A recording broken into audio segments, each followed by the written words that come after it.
Ikkita narsa bor birodarlar, insonni bu mo'min bo'lsin, kofir bo'lsin farqi yo'q. Insonning hayotini jahannamga aylantirib yuboradi. O'tmishiga pushaymon, kelajagidan xavotir. Inson o'tib ketgan ishlarni eslab, pushaymon, afsus, nadomat chekaverar ekan, bugungi kuni rasvo bo'ladi. Inson kelajagida nima bo'lishini o'ylab, kelajak haqida xavotir qilib, siqilib bo'g'ilyapti, bugungi kuni rasvo bo'ladi. Mo'min nima deydi? Bo'lib o'tgan ish bo'lib o'tdi. Alloh xohlagan ekan, bo'ldi, ketdi. Endi kelajakdan nimaga xavotir olmaydi desa, kim aytgani bo'ladi?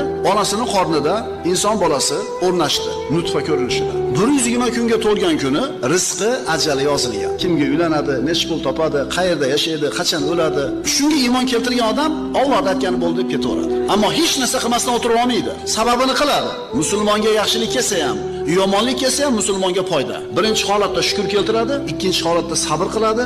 Ikkala holatda ham mo'min agar komil mo'min bo'ladigan bo'lsa, yutuqda qolaveradi. Va bu kimga berilgan? Faqat mo'minga berilgan.